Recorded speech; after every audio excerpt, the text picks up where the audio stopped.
you. Yeah, thank you very much for the chance to broaden what I just started with a little bit. We want to use the chance to give a bit of a picture of where we are coming from, what we want to do for Poland, because we think proven technology is what Poland really wants for its security needs. Please allow me to give you a few hints on where we stand from the company side before I enter into the direct programs. If there are any questions from the audience, please just raise your hand and I will take them. I think that makes it much easier. This slide basically shows our interests and our capabilities.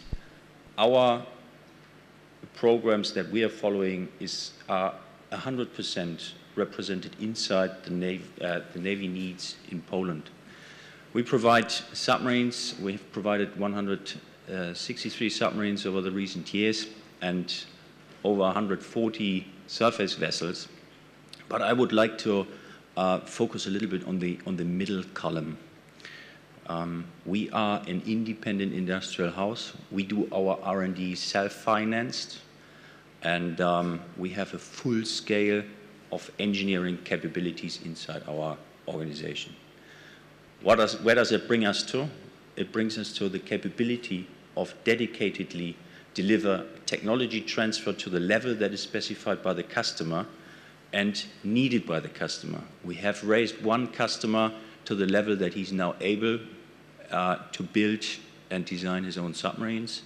It took him all more than 20 years, but now he is starting into these endeavors of going alone without our support. We still think that we could add value to such programs, but if there's a strong wish to be absolutely independent, this is the way that is possible and is the extreme case that we have delivered in the past. We are also extremely experienced on the material package contracting. We basically pride ourselves by having invented that in the military business. We have contracted nearly half of our submarines in-country builds in various models. We were priming local shipyards were priming us. We were delivering the material packages to the procurement organization and they were delivering to the shipyard. Everything is possible there, and I think we have gained valuable experiences that we also would employ here in Poland.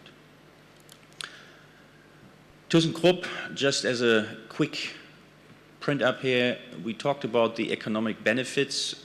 We as Thyssenkrupp are represented here. Our mother company has over 1,200 employees in country and therefore has very own interests inside Poland. Where are we with our products? What do we do currently? Are we sitting idle? No, we are not. We are currently having orders of 21 submarines. We hope to increase that by 2 more until end of this year and decrease it by 2 deliveries. So that will stay constant, hopefully. As you see there, 13 material packages are inside that. We have 7 nations currently on submarine delivery. And on the surface side, we are delivering to 4 nations.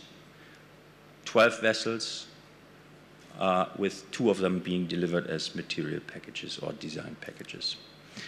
What do we do for, or what do we want to offer for the Polish Navy's programs? We acknowledge very much that Poland is a shipbuilding country.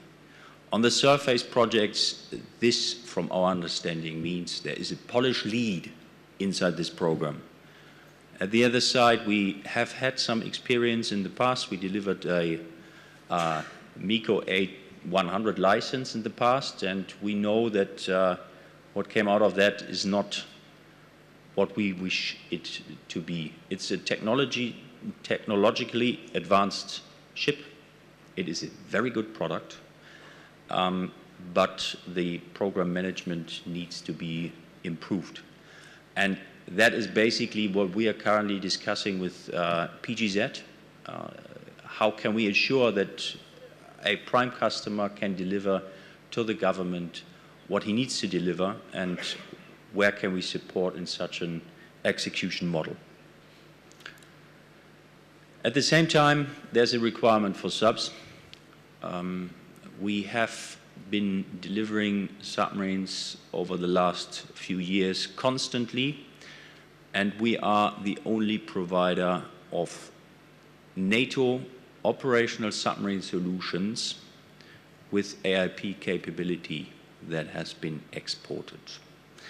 I think that is a remarkable remark, although I acknowledge that Saab also has developed some AIP solutions, but these are the two only providers of existing solutions on the market, and we deem ourselves to be the chosen supplier of NATO subs.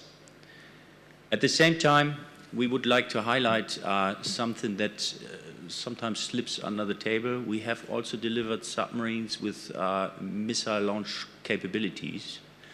All in all, 55 submarines for 7 customers have been equipped with missile launch capability. They are launched through the weapon tubes. We are prepared to build the submarines in Poland, and we expect that we are able to deliver these Polish-built submarines out of Polish shipyards. We also want to involve the other Polish industry. We've been talking to CTM. We've been talking to also lots of smaller suppliers that are not so widely known in Germany. We have already qualified a few of them. And as I highlighted during the discussion, we want to ensure that the subs can properly maintained and operated outside and inside Poland.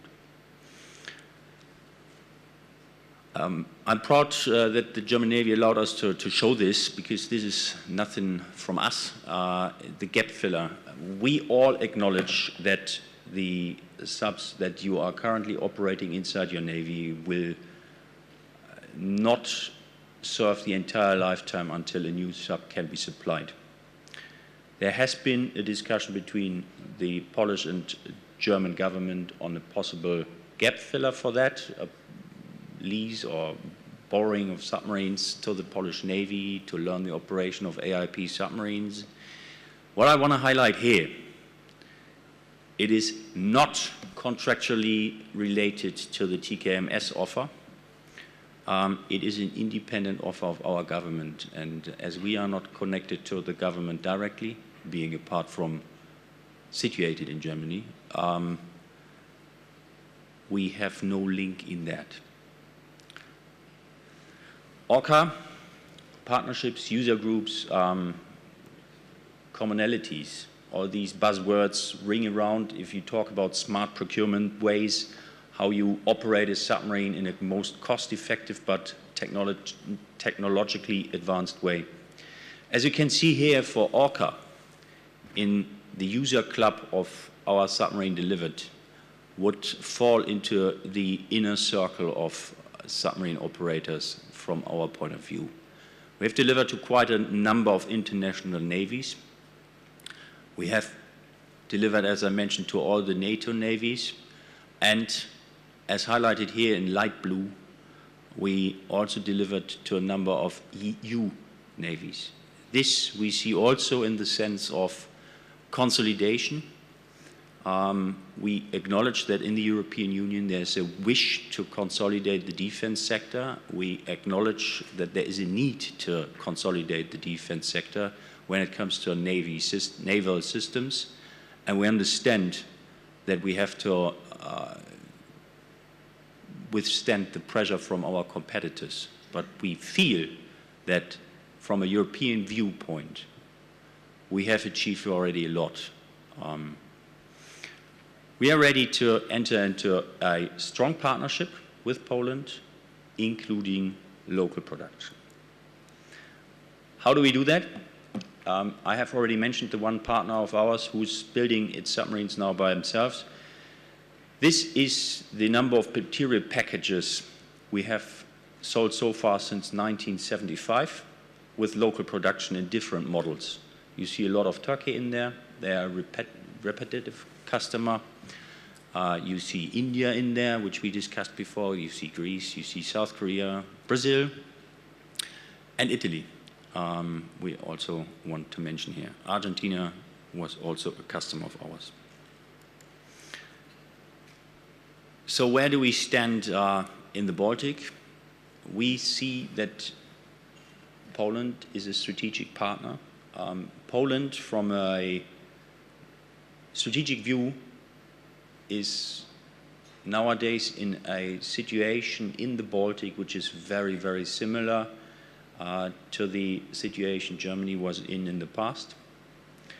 And inside our governmental offers, we see this reflected. We saw that there have been made extensive offerings for operational know-how. We have seen extensive offerings on joint submarine operation, and there have been already signed some agreements between the two navies. I see this as a start of a very good partnership, and I hope this is on an eye-to-eye level where no one really wants to dominate the other force. Thank you very much for your patience and attention. Are there any questions I could now take? All right, thank you very much.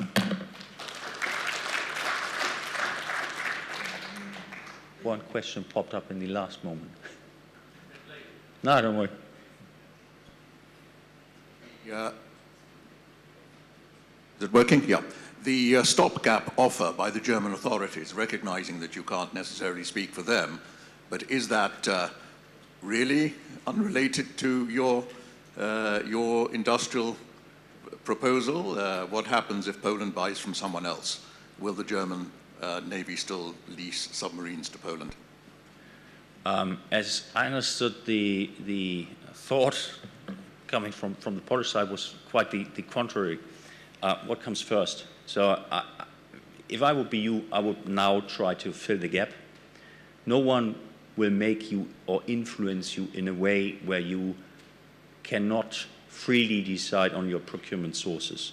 That's a given. There is no hard link in between the two. For sure, my industrial wish is that you learn to value our submarine quality, but that's nothing hard that commercially is linked. Yes. Thank you very much.